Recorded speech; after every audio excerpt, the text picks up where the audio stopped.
আসসালামু আলাইকুম। আমি রুমেনা ম্যাডাম। কেমন আছেন বাবা আপনারা? আশা রাখি সবাই ভালো আছেন, দোয়া করি। আমরা গত ক্লাসে পড়িয়েছিলাম অধ্যায় 5-এর পাঠে। আজ আমরা পড়াবো পাঠ 2.1 এবং 2.2। আপনারা সবাই বইটা নিয়ে বসেন বাবা। বইয়ের কিছু গুরুত্বপূর্ণ লাইন আছে, এগুলো আমি আন্ডারলাইন করতে বলবো।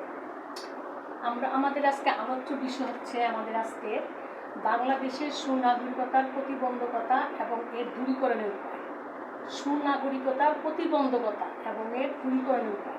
প্রতিবন্ধকতা, গত ক্লাসে আমরা সুনাগরিকের গুণাবলীগুলো করছি, গুণাবলী অর্জনের 3টি ধাপ করেছি।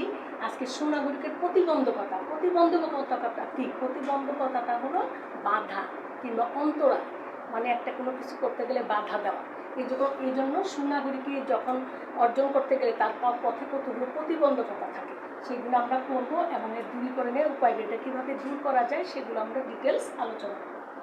এখন মনে করেন বাংলাদেশের নাগরিকদের বিভিন্ন সুনাগরিক অর্জনের ক্ষেত্রে বিভিন্ন প্রতিবন্ধকতা থাকে। একজন সুনাগরিক ভালো কাজ করতে গেলে অনেক বাধা থাকে, সেরকম নাগরিকতা অর্জনের ক্ষেত্রে অনেক প্রতিবন্ধকতা থাকে। কারণ সুনাগরিকের গুণাবলী পরিবার, সমাজ, রাষ্ট্রের বিভিন্ন পরিবেশ দ্বারা প্রভাবিত হয়। আমাদের সমাজে রয়েছে বিভিন্ন আর্থসামাজিক এবং রাজনৈতিক সমস্যা। বাংলাদেশের নাগরিক হিসাবে এই সমস্যার সমাধানের ক্ষেত্রে বাংলাদেশের নাগরিকের এই সুনাগরিকতা অর্জনের ক্ষেত্রে এই প্রতিবন্ধকতাগুলো, এই বাধাগুলো সামনে এসে দাঁড়ায়। এই প্রতিবন্ধকতাগুলো কী দেখেন। এখন প্রতিবন্ধকতাগুলো কোনো নির্লিপ্ততা, ব্যক্তি স্বার্থপরায়ণতা, দলীয় মনোভাব, অজ্ঞতা ও নিরক্ষরতা, ধর্মান্ধতা, দাম্ভিকতা, সাম্প্রদায়িকতা, অর্থনৈতিক অনগ্রসরতা। আমরা এখন এক একটা পয়েন্ট সবগুলো আলোচনা করব এক একটা করে। আপনারা বইটা নিয়ে বসেন বাবা। আমি বলবো আপনারা সে কোন কোন লাইনগুলো দাগাতে হবে, আপনি দাগিয়ে ফেলবেন। নির্লিপ্ততা। সাধারণত নির্লিপ্ততা বলতে কী হয়? সাধারণত নির্লিপ্ততা বলতে ব্যক্তির কাজের প্রতি উদাসীনতা, মানে কাজ করতে চায় না। বিভিন্ন কারণে আমাদের দেশে নির্লিপ্ততা হয়ে থাকে, যেমন কি নিরক্ষরতা, তার উপযুক্ত শিক্ষার অভাব, দারিদ্র্য, আলস্য ইত্যাদি।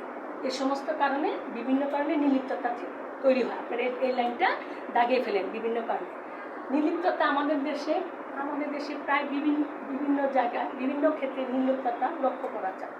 এই জন্য আমাদের সামাজিক এবং রাজনৈতিক ক্ষেত্রে বিভিন্ন ক্ষেত্রে কী করে এরা কি কোনো কাজে অংশগ্রহণ করতে পারে না। কারণ অলসতা লোক, তারা কোনো কাজ করতে পারে না। কারণ কাজের প্রতি উদাসীনতা মানে কি? অলস্যতা করে এরা কিন্তু বিভিন্ন কাজে অংশগ্রহণ করতে পারে না। এবং রাষ্ট্রের প্রতি যে দায়িত্ব কর্তব্য এই সমস্ত নাগরিকরা এরা দায়িত্বগুলো পালন করতে পারে না। কারণ অলস্য মস্তিষ্ক শয়তানের আড্ডাখানা। কাজ করলে সে কাজের প্রতি উদ্যম আসে, উৎসাহ আসে, উদ্দীপনা আসে একটা লোকের। কাজের মাধ্যমে সব কিছু তার প্রবণতা, কাজের তার সব কিছু তার দক্ষতা বেড়ে যায়। এটি হলো নির্লিপ্ততা। তাহলে নির্লিপ্ততা কীভাবে? আমাদের নির্লিপ্ততা হলো কাজের প্রতি, সাধারণভাবে নাগরিকদের কাজের প্রতি উদাসীনতাকে বোঝায়। যেমন বিভিন্ন কারণে নির্লিপ্ততা তৈরি হয়, এই লাইনগুলো দাগায় করবেন। নিরক্ষরতা, উপযুক্ত শিক্ষার অভাব, দারিদ্র্য, আলস্য ইত্যাদি। ঠিক আছে, এই লাইনটা আপনারা দাগিয়ে দিলেন। এই হলো নির্লিপ্ততা। এখন হলো ব্যক্তি স্বার্থপরায়ণতা। ব্যক্তি স্বার্থপরায়ণতা এটা একটা সুনাগরিকতার অর্জনের পথে একটি বড় বাধা, অন্তরায়, প্রতিবন্ধকতা, সবই একই কথা বলা। এখন এটা হলো ব্যক্তি স্বার্থপরতা। এখানে কি করে ব্যক্তি নিজের স্বার্থটাকে খুব বড় করে দেখে, সেটা দেশের স্বার্থে চেয়ে সে নিজের স্বার্থ, নিজের কীভাবে স্বার্থ হাসিল হবে, নিজের ভালো কীভাবে হবে, সে শুধু এটা দেখে, দেশের স্বার্থকে বড় করে তারা কি করে দেখে না। এর ফলে ব্যক্তি কি করে, এর ফলে এর মধ্যে সহজে নাগরিকদের মধ্যে দুর্নীতি, স্বজনপ্রীতি, পক্ষপাতিত্ব ইত্যাদি তৈরি হয়ে থাকে এই নির্লিপ্ততা, ব্যক্তি স্বার্থপরতার জন্য।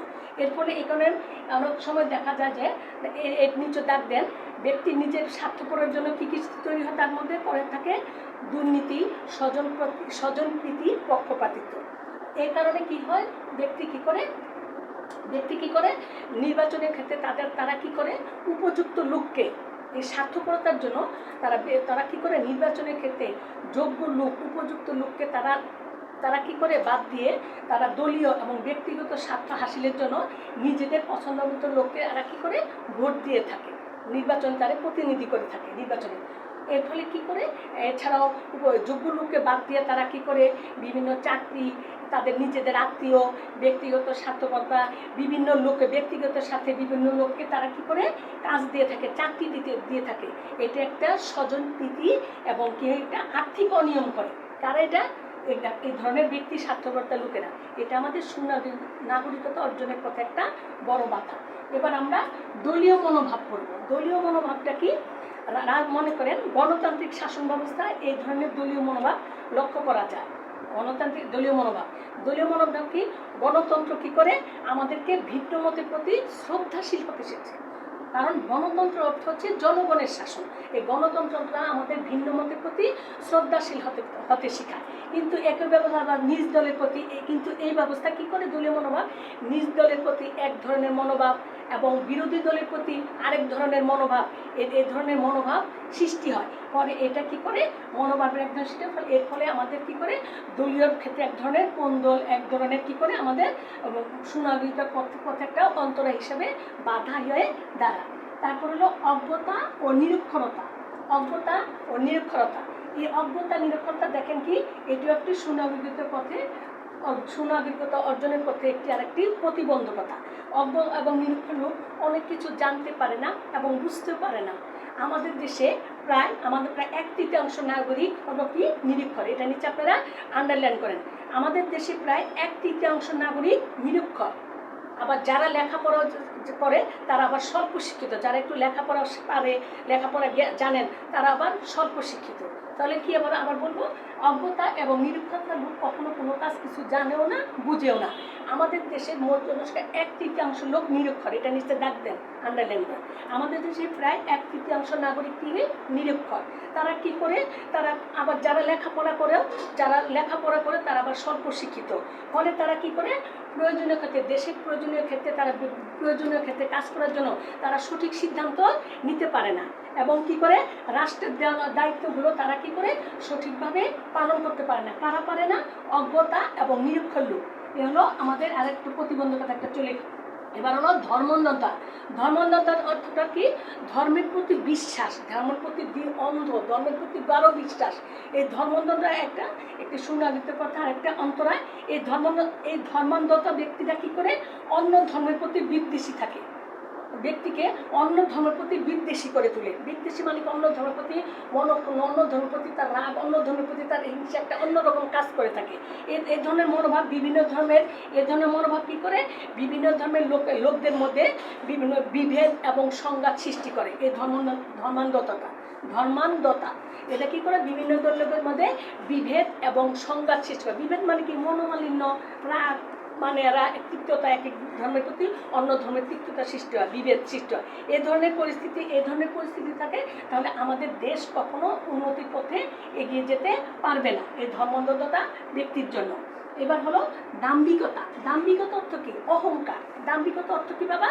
অহংকার কি? পতনের মূল। এই দাম্ভিকতা হলো একটা নেতিবাচক চরিত্রের একটি নেতিবাচক বৈশিষ্ট্য।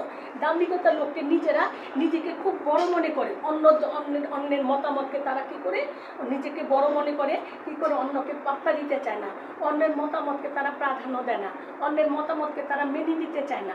তারা কি করে নিজের মতামতটাই বড় মনে করে এবং অন্যের উপরে সেটা চাপিয়ে দিতে চেষ্টা করে।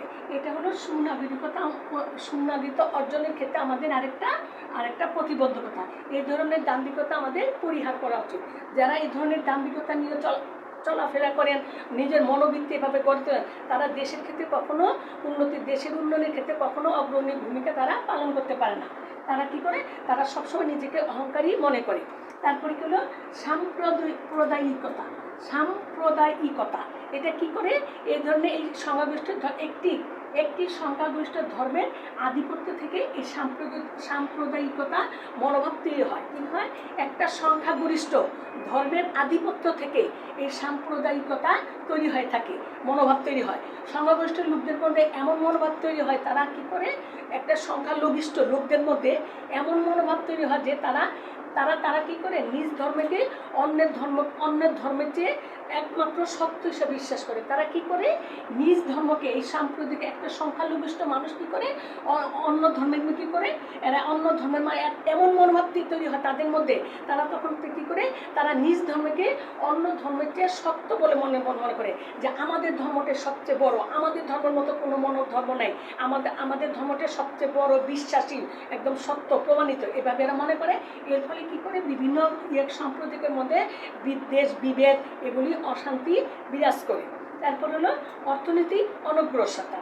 অর্থনৈতিক অনগ্রসর এটা সুন্নাহর পথে আরেকটা অন্তরায়। অর্থনৈতিক অনগ্রসরতা। অর্থনৈতিক অনগ্রসরতা, বাংলাদেশ একটি উন্নয়নশীল দেশ। বাংলাদেশ কি একটি উন্নয়নশীল দেশ। এখানে আমাদের কি এখানে 50 ভাগ লোক দারিদ্র সীমার নিচে বাস করতে বাংলাদেশে। এই 50 এটা নিচে বাবা আন্ডারলাইন করেন। কি করে কত ভাগ লোক? এই দেশে প্রায় 50 ভাগ লোক দারিদ্র সীমার নিচে বাস করে। দারিদ্রের কারণে আমাদের দেশে এক তৃতীয়াংশ লোক লিখতে পড়তে পারে না। কি করে? দারিদ্রতার কারণে আমাদের দেশে 1/3 লোক লিখতে ও পড়তে পারে না। আবারও বলছি, বাংলাদেশ একটি উন্নয়নশীল দেশ। এখানে মোট জনসংখ্যার 50 ভাগ লোক, কত ভাগ এটা নিচে দাগ দিবেন, এদেশের 50 ভাগ লোক দারিদ্র সীমার নিচে বাস করে, মানে দরিদ্র। বাংলাদেশ তো দরিদ্র, বাংলাদেশ একটি উন্নয়নশীল দেশ। তারপরে এছাড়া এখানে কি করে দারিদ্রতার কারণে আমাদের দেশে 1/3 লোক, মানে 1/3, 1/3 লোক কি করে লিখতে পড়তে পারে না। যার ফলে তারা কি করে, তারা তাদের বুদ্ধিমত্তার বিকাশ ঘটাতে পারে না। বুদ্ধিতে যে আমরা যে গত ক্লাসে পড়ে আসলাম সুনাগরিক গুণাবলী, বুদ্ধি আর একটা গুণাবলী না, এই গুণের মধ্যে বুদ্ধি, তারা কি করে বুদ্ধিমত্তার বিকাশ ঘটাতে পারে না, এবং তারা সঠিকভাবে এবং তারা বিবেক দিয়ে সঠিকভাবে কোনো কাজও করতে পারে না। তাহলে কি এই রকম অনগ্রসরতা আমাদের দেশে সুনাগরিকতা অর্জনের ক্ষেত্রে একটি প্রতিবন্ধকতা হিসাবে কাজ করে থাকে। এবার আমরা সুনাগরিকতা, আমরা এই যে প্রতিবন্ধকতাগুলো পড়লাম বাবা, কয়টা প্রতিবন্ধকতা? 8টা। আবারও বলছি, নির্লিপ্ততা, ব্যক্তি স্বার্থপরতা, দলীয় মনোভাব, অজ্ঞতা, নিরক্ষরতা, ধর্মান্ধতা, দাম্ভিকতা, সাম্প্রদায়িকতা, অর্থনৈতিক অনগ্রসরতা। আমরা এগুলি আমরা পড়েছি। আমরা এই 8টা প্রতিবন্ধকতা বললাম। এখন এই প্রতিবন্ধকতা দূরীকরণের উপায় আপনারা একটু টেকনিক করে আপনারা দূরীকরণের উপায় আলাদা করে পড়ার দরকার হবে না। আপনারা যদি এগুলি যদি পজিটিভগুলো যদি বলেন, এই পয়েন্টগুলি যদি পজিটিভ আকারে একটু একটু করে বিশ্লেষণ করেন, এটাই হয়ে যাবে না, এটাই দূরীকরণের উপায় হয়ে যাবে। যেমন দূরীকরণের উপায় কয়েকটা পয়েন্ট আছে, গদবাদাভাবে এটি পয়েন্ট আকারে আছে। দেখেন কি হচ্ছে, উপযুক্ত শিক্ষা গ্রহণ করে প্রতিবন্ধকতা দূরীকরণের উপায়। আপনারা বইটা নেন, পার্ট 2.2, আমরা এখন পার্ট 2.2 যাচ্ছি। পার্ট 2 দেখেন, সুনাগরিকের প্রতিবন্ধকতা দূরীকরণের উপায়। 1 নম্বর পয়েন্ট আছে, আমি অল্প করে আলোচনা করি, এখানে অল্প করেই আছে। উপযুক্ত শিক্ষা গ্রহণ করে দেশপ্রেমে উদ্বুদ্ধ হতে হবে। উপযুক্ত শিক্ষা, কারণ শিক্ষাই তো মানুষের বুদ্ধিমত্তাকে জাগ্রত করে, শিক্ষায় মানুষকে জ্ঞান অর্জন করে। একজন শিক্ষিত ব্যক্তি যে কোনো কাজ তারা করতে পারবে না, তারা ভেবে চিন্তে ভালো মন্দ বিচার করে তারা কি করবে। এজন্য শিক্ষা গ্রহণ করে দেশপ্রেমে উদ্বুদ্ধ হতে হবে। সকল ধরনের অলসতা, ওই দেখেন নির্লিপ্ততা, সকল ধরনের অলসতা ও নির্লিপ্ততা তাকে কি করবে, পরিত্যাগ করতে হবে। এই দেখছেন, এই পয়েন্টগুলো যদি পজিটিভ আকারে আপনারা লিখে ফেলেন, তাদের প্রতিবন্ধকতা দূরীকরণ উপায় হয়ে যাবে। তারপরে কি ব্যক্তির স্বার্থ, দেখেন ব্যক্তির স্বার্থকে বড় করে দেখলে চলবে না, দেশের স্বার্থকে বড় করে দেখতে হবে, তাহলে আমাদের দেশ উন্নত হবে। নিজের স্বার্থটাকে, ব্যক্তির স্বার্থটাকে পরিত্যাগ করে দেশের স্বার্থটাকে বড় করে দেখতে হবে, তাহলে আমরা উন্নতি করতে পারবো। তারপরে দলীয় মনোভাব, দেখছেন প্রত্যেকটা পজিটিভ আলোচনা করলে আমরা প্রতিবন্ধকতা দূরীকরণ আলোচনা করতে পারবো, হয়ে যাবে পড়াটা হয়ে যাবে। দলীয় মনোভাব কি করতে হবে, পরিত্যাগ করতে হবে। দলীয় মনোভাবটাকে ত্যাগ করতে হবে। সেজন্য সার্বজনীন মনোভাব পোষণ করতে হবে। সার্বজনীন মনোভাবটা আমাদের কি করতে, মনের মধ্যে পোষণ করতে হবে, যে আমার দলই সব, এটা হলো না, নিজ দলের প্রতি এত করলে হবে না, সাপোর্ট করলে হবে না, আমাকে অন্য দলের সব দলের সার্বজনীন মনোভাব আমাকে পোষণ করতে হবে। তারপরে কি হবে, শুধু ধর্ম বর্ণ গোষ্ঠী, এই যে ব্যক্তিগত, শুধু ধর্ম বর্ণ গোষ্ঠী জাতিভেদে মানুষকে পৃথক করতে চলবে না, সকল মানুষকে সমান পর্যায়ে দেখতে হবে, যে সবাই ছোট হোক বড় হোক, ধনী হোক দরিদ্র হোক, কালো হোক বেটে হোক, ফর্সা যে কোনো ধরনের সকল ধর্ম বর্ণ গোষ্ঠীর লোকদেরকে আলাদা করে দেখা যাবে, সবাইকে সমপর্যায়ে দেখতে হবে, সবাইকে সমান দৃষ্টিতে দেখতে হবে। তারপরে কি বাবা, দাম্ভিকতা অহংকার, এই দাম্ভিকতা পরিহার করতে হবে। দাম্ভিকতা যদি আমরা পরিহার না করি, পরিহার মানে কি, দাম্ভিকতাটা আমাদের মন থেকে দূর করতে হবে। অহংকার মানুষের জীবনে সর্বনাশের মূল বাবা। অহংকার এই দাম্ভিকতাটাকে আমাদের পরিহার করে সকলের জন্য কল্যাণকর মতামতের উপর গুরুত্ব প্রদান করতে হবে। গুরুত্ব সকলের জন্য যে মতামতটা গুরুত্ব, যে মতামতটা ভালো ইম্পর্টেন্ট সবচেয়ে বেশি, সেই মতামতের উপর গুরুত্ব দিতে হবে। নিজের অহংকার নিয়ে থাকলে চলবে না, কারণ অহংকারটাকে দূর করে সকলের জন্য কল্যাণকর মতামতের দিকে গুরুত্ব দিতে হবে। তারপরে আমাদের কি একটা পয়েন্ট, তারপরে অর্থনৈতিক অনগ্রসরতা। এই যে অর্থনৈতিক অনগ্রসরতা দূর করে সকলের জন্য সমমর্যাদাপূর্ণ পরিবেশ সৃষ্টি করতে হবে। অর্থনৈতিক অনগ্রসরতা দূর করে, অর্থনৈতিক অনগ্রসরতা তো আমরা পড়লাম যে বাংলাদেশে আরও 50 ভাগ লোক দারিদ্র্যের সীমার নিচে বাস করে, তারপরে 1/3 লোক লিখতে পড়তে পারে না। এরকম অর্থনৈতিক অনগ্রসরতা দূর করে আমাদের কি করতে হবে, সমমর্যাদাপূর্ণ পরিবেশ সৃষ্টি করতে হবে। তাহলে আমরা কি প্রতিবন্ধকতা মূলে পড়ছে, যদি আমরা সুশিক্ষা ও স্বশিক্ষায় শিক্ষিত নাগরিক হই, তাহলে আমাদের এই প্রতিবন্ধকতাগুলো দূর করা সম্ভব হবে। সুশিক্ষা মানে ভালো শিক্ষা এবং স্বশিক্ষা, নিজের শিক্ষা নিজে লিখতে পড়তে পারতে পারি, এই ধরনের যদি আমরা করতে পারি, সকল ধর্মের নাগরিক হলে, আমরা সুশিক্ষা এবং স্বশিক্ষা নাগরিক হলে সকল ধর্মের প্রতি মনোভাব পোষণ করতে পারবো, সকল ধরনের প্রতিবন্ধকতাগুলো দূর করতে পারবো। কি বাবা, বুঝা গেল? এবার আমরা প্রতিবন্ধকতা দূরীকরণের উপায়টা পড়লাম, বাংলাদেশের প্রতিবন্ধকতাগুলো, আমরা সুনাগরিকের প্রতিবন্ধকতাগুলো পড়লাম। আমরা আল্লাহর মতে আমরা এগুলি পয়েন্টগুলো সুন্দর করে পড়ে ফেলবো। আপনারা পয়েন্টগুলি একদম মুখস্থ আকারে করবেন, প্রতিবন্ধকতা দূরীকরণ। এই পয়েন্টগুলি পজিটিভ আকারে এখানে বলা আছে, আপনারা এই পয়েন্টগুলো পড়ে ফেলবেন, ইনশাল্লাহ পারবেন। তাহলে আমরা আগামী ক্লাসে পড়াবো পার্ট 3 এবং পার্ট 4।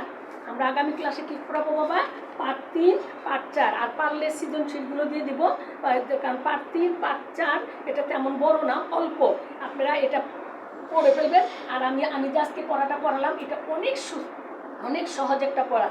আপনারা যদি একটু মনোযোগ দিয়ে পড়েন বাবা, পড়তে পারবেন। আর আপনারা প্রতিদিনের পড়াটা প্রতিদিন শিখে ফেলবেন, ইনশাল্লাহ আপনারা ভালো করতে পারবেন, ভালো করবেন। কারণ আপনাদের অন্যান্য ক্লাসগুলো হচ্ছে, সেহেতু প্রতিদিনের পড়াটা প্রতিদিনে পড়ে নেওয়াটাই শ্রেয় মনে করব।